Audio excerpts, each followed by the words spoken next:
Dashache ado Trabaha Dashanele. Kitili ado Zizos and Dish Get De Nasha. Oops. My name is Brandon, and I am a Navajo raised by strong Navajo women in Black Mesa, Arizona, and in Crown Point, New Mexico. And as an end, I am born for the Hopi people. My Hopi clan is Ononongwa, which is the Badger clan. And I often say I am the world's tallest Hopi. And I mean that in a very non-disparaging way. But I used to say this a lot. And then one day, I remember as a kid, I used to go to these basketball games in Laguna Pueblo, and there was a Laguna guy who was like 7 feet tall, and he would just stand there and grab the rim like this. And so I always thought, is this a dream? Is this like some fantasy I had of a 7 foot tall Laguna Pueblo man? So I tell this story to other people, and they would say, oh, I don't remember him. And then one day I stopped at the Laguna Casino and told my story to the server there. And she's like, oh yeah, I know exactly who you're talking about. He had like a long mullet, and he did. He had like had the short hair and like a buzz cut up on top. He had a long mullet all the way down to his back. He goes, yeah, he makes T-shirts now. He lives like right behind, like south of Laguna Pueblo. Like he's still doing his thing. So I've been doing cyber network security for close to 19 years now. And how I got involved with cybersecurity was I went to school in Mexico Tech, and while I was going to school there, we had a breach. We had a break-in, and I was studying computer science and physics. Never had any interest in network security until the breach occurred, and went through the process of discovering how these people broke in, and that really piqued my interest. But I had some previous experience and exposure to network security or information security culture just by being a jerk on the internet. When I used to go to the public library in Phoenix, and I used to mess with their chat rooms. I used to log into their chat rooms, and I would change the font sizes, and people would get mad at me, and they'd try to ban me from their chat rooms. And so I figured all this stuff out. Like it was born out of mischief, and then through this mischief, I figured out other ways of messing with people. And so that's when the internet was to me, it was very innocent. It was a very innocent time. And so, oops, there you go. So the threat landscape that I find most often, and then so where I work at Fort Defiance Indian Hospital Board. And so my opinions are my opinions alone, don't reflect the hospitals, yada, yada, yada. And so this is a presentation I prepared for them, but kind of quickly edited for the context here.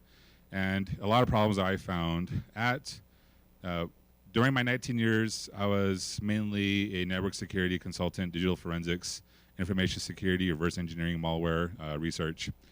And oftentimes, most of my clients were more interested in building the network, and then security came like third or fourth or fifth place.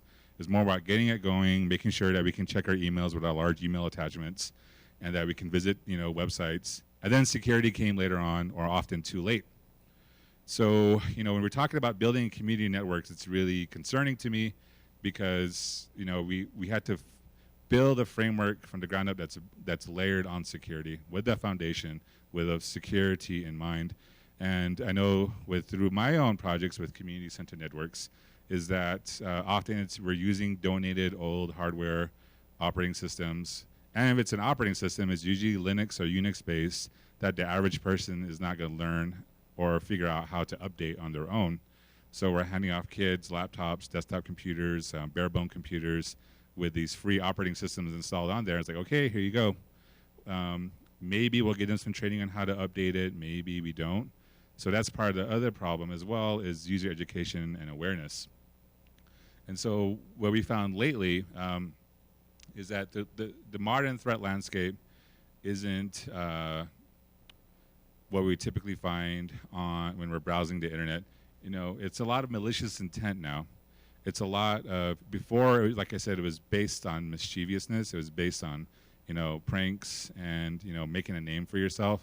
But now it's a business. Actually, it's like a $14 billion a year business to get your data. And as Native people or indigenous societies, we're probably the most vulnerable because we don't have the resources or the technical skills sets to remediate those threats. And so often, most of our threats are internal. 80% of our threats come from the inside. And it could be malicious intent, It could be falling for a phishing or malware scan, or it could be just visiting a website that you weren't supposed to visit. And so, oh, that's my timer. That's it. I'm done. I'm kidding. Oops, sorry. And so in 2016, 80% of our internal threats were in the healthcare center data. So close to 43% of our breaches were in the healthcare area. And then something happened in and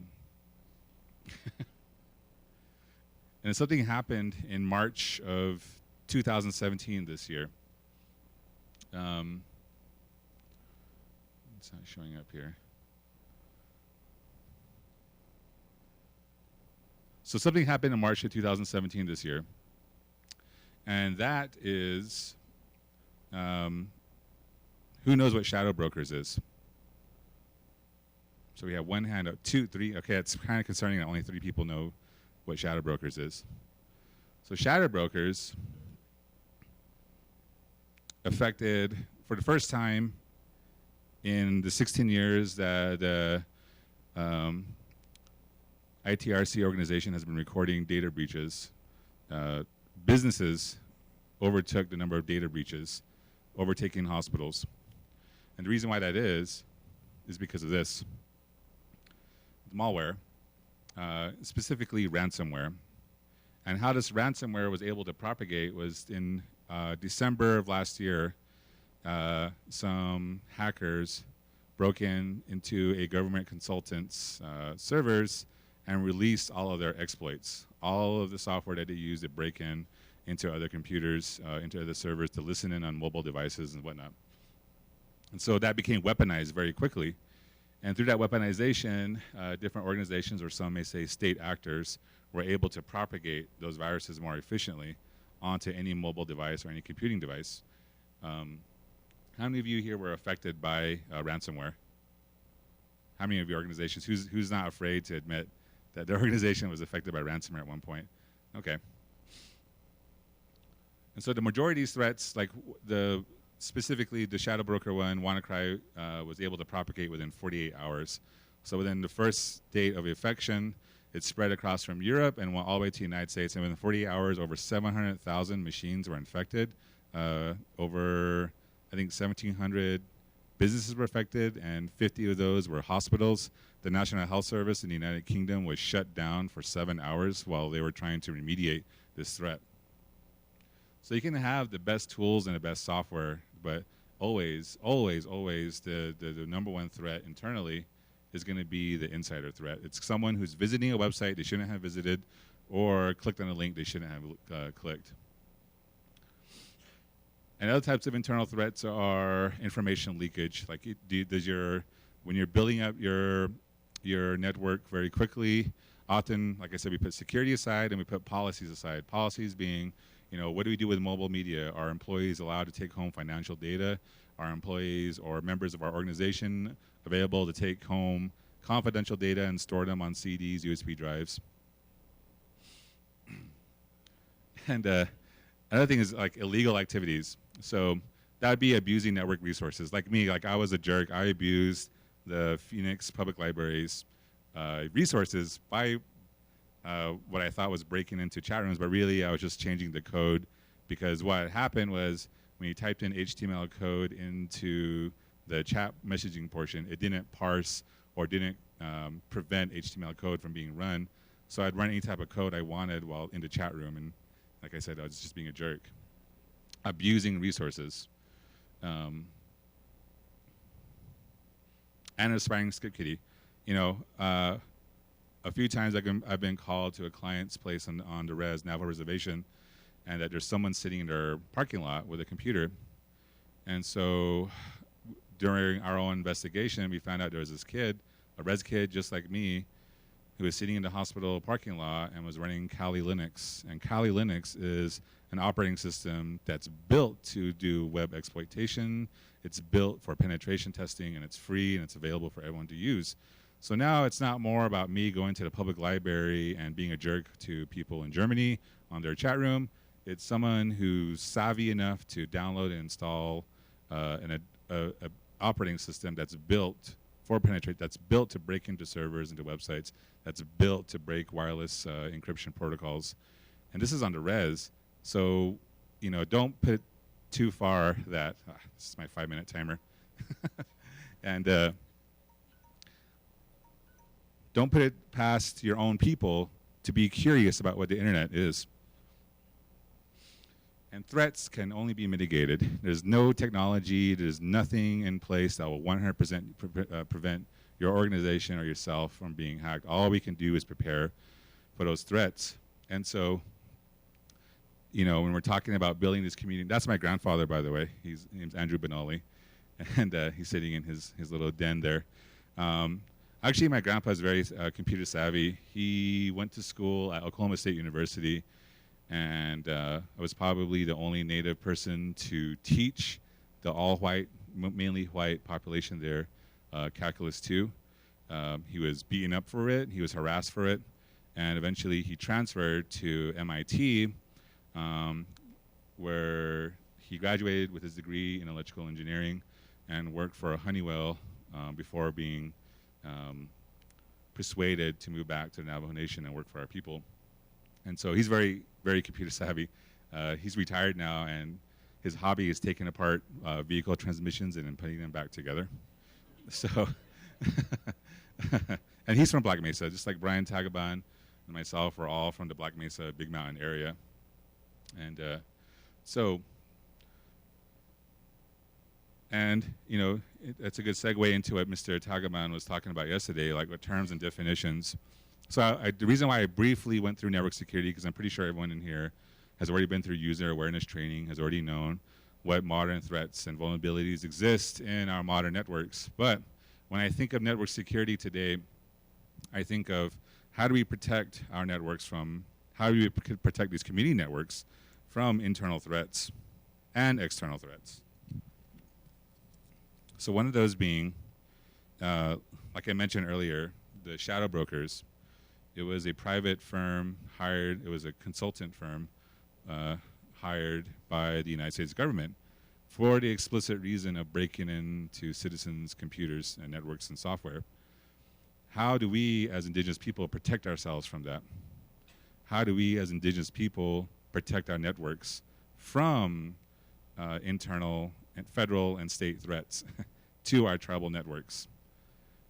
So when I think of network security now in terms of definition, I'm thinking how modular and how secure are we making our computer networks? If we were, for example, the Navajo Nation were going through a huge water rights settlement, I'm sure all of those briefings would be extremely valuable to the state of Arizona, the state of California, the state of Nevada, the state of Utah, as well as the United States and the country of Mexico. And I'm pretty sure, more likely than not, somewhere along the line, that data, our legal strategies have likely leaked to these much more powerful entities, economic entities that exist. So these are very real threats that we as indigenous people have to consider because, it's all fun and games until we involve security. It's all fun and games until we had to get online and communicate with each other. But there are real valid threats to our resources and how we communicate and distribute our strategy amongst ourselves. So what I'm really happy to hear since I've been here is how everyone is thinking this way, like how we're all trying to build a community network. And so with that in mind, with all the brain power here, and I know my time's up, is like how can we build modular, secure networks that prepare us, to defend ourselves and to secure our strategies in maintaining our so-called sovereignty, but more likely our self-determination moving forward as Native and Indigenous people in this hemisphere. So thank you. Thank you very much. Thank you very much. I have a question, right? And so, very important topic. Very, very, very impressive. I'm very impressed with how you brought this forward. How do we incorporate this in building a network? Is it just enough to know about it, or is there what is the next step in actually putting together a network? How do we incorporate what you just showed us? I think a lot of it has to do, there's a lot of pre-planning that must go into place. It's like I said, it's nice when a school donates a lot of their old computers that are 5 years old and then hands them off to us. But, you know, and it's nice that we receive a lot of items that have been discarded, that we upcycle, that are recycled. But in reality, it's pitting together, and I know people say 2-year, 3-year strategies, but I say, like, where do we see ourselves 100 years from now as Native people? And does this community network that we're building help us achieve those goals 100 years from now as Native people? And some people even say 1,000 years from now. Like, we're, you know, so that's how actually far ahead we have to think when we're implementing these strategies, and to include security in that. And like I said, 80% of those threats, those data breaches, are from the inside. And so the lowest hanging fruit that you can implement quickly is user training and awareness, or just training of yourself and awareness. And that should be included in any curriculum in any school that we do, is to tell people what is phishing, what is malicious software, what is reverse engineering, what is social engineering attacks, you know, letting them, reminding them of these threats that exist. Questions? We have one in the back.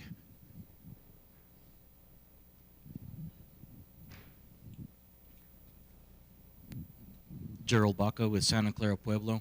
How do you approach when, even though you've given training and users still continue to put their important documents in their personal email because, oh, I got to take it home, I got to work on it at home, or start doing things with USB, and all of a sudden the data is going out even though you've tried to educate? Is there, you know, do you try to do anything electronic with them to try to prevent that? There's multiple technologies in place and policies. Usually what I've been doing with IT, I'm the director of IT security for Defiance Indian Hospital Board. And what we've been doing is working with HR. And with HR, because we can send them warnings all day through IT, they're not. Sadly, IT still doesn't get the respect it deserves in business technologies today. It's always like a second or a third thing. We're not even included in business strategy goals or meetings. And so, but, you know, reversing that trend by working with HR with viable threats to and discipline with HR policies. And also it's about conforming to regulatory policies like PII, EPHI, and telling them, like, I didn't write the rules. These are the rules that have already been set in place.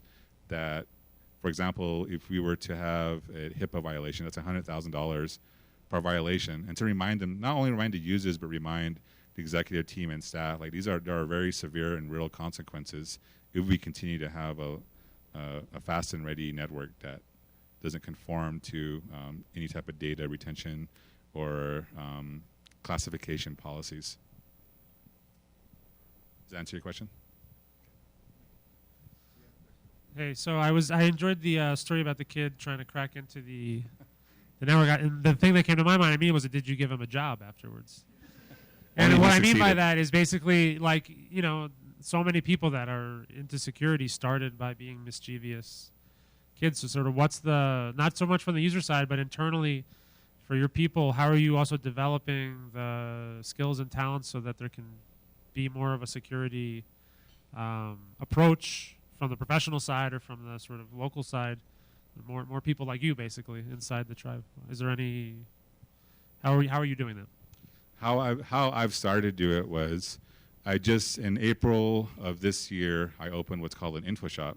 How many of you here are familiar with info shops? Yeah, okay, good. So an info shop is based on anarcho-syndicalist socialist philosophies, but they're too Eurocentric for me, so I tend to use indigenous philosophies as a place to support this. And so what an info shop is, it's a radical Native community organizing space. And so with that, with the resources that I have, I offer free internet, I offer resources for kids like that to come in and learn more, and I could mentor them as well. Because it's not easy. Internet access on the Navajo res is like water. We don't have enough of it. We don't have enough of it to build a solid infrastructure. And so for me to reach out to other kids who are interested in this, it's basically by chance, by finding them, like I said, in the parking lot. And then inviting them to explore those ideas of how to be uh, have a healthy curiosity about the internet and about the world, and maybe they're not receiving that at home, but through the info shop. It's called Ke Info Shop, and Ke in Navajo refers to kinship. And so through principles of kinship, I offer that kinship to people like that who want to learn more about information security or computer programming, or if I need to help them, tutor them in any other way. So through Ke, through kinship principles and values, Navajo values and beliefs, I offer that to them. But it's not, as far as I know, our info shop is the only type of its kind that exists within a so-called reservation. There are other info shops, of course, indigenous operating info shops like Talahoan Info Shop in Flagstaff, Arizona, that offers the same services, but sits within our traditional territories, but outside of the so-called reservation lines. So we offer resources that way. I try to work with schools. I try to work with, but I'm not often invited to schools. I'm not often invited to, they're more about motivational speakers. And to me, motivational speaking is cheap. It's like cheap junk food. What's going to carry you through is discipline. And no one wants to hear it about discipline. No one wants to hear like training your disciplines like training for a marathon. And they want the, you can do it too. I became Michael Jordan because I was born Michael Jordan, So that's what they're more interested in. That's how I've come to discover it. I mean, someone like me comes in and tells them about philosophies of place and that, we almost rise together, and then it's like they begin to tune out.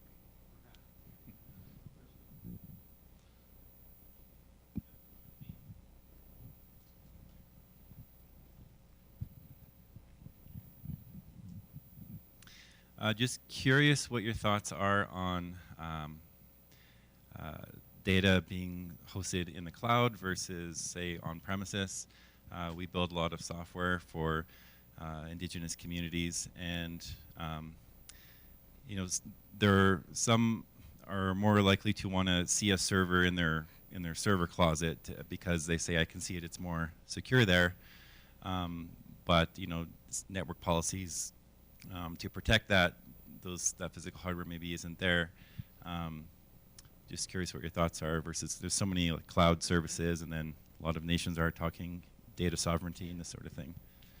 Yeah, with cloud services, a lot of them aren't that secure. I'm sure to everyone, if we were to do if people were to go home right now and look up AWS, Amazon services vulnerabilities, you'll find like dozens of pages of how to browse cloud services that are stored by Amazon servers. So what I've seen really work, and it's really, cloud services work. I'm not saying that we should, it's not binary like we should and shouldn't. It's like it's a spectrum of uses for cloud services.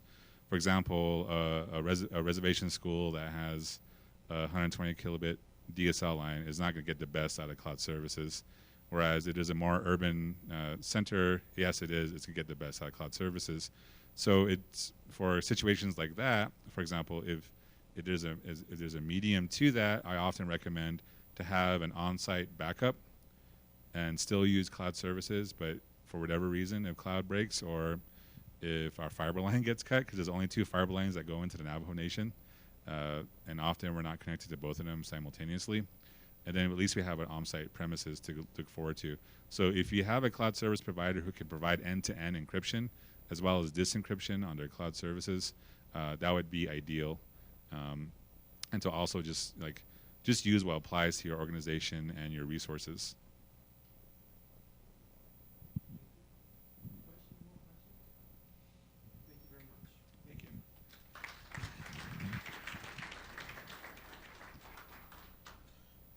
Oh, security, a big topic. I have my own stories, but I'm not going to admit them here.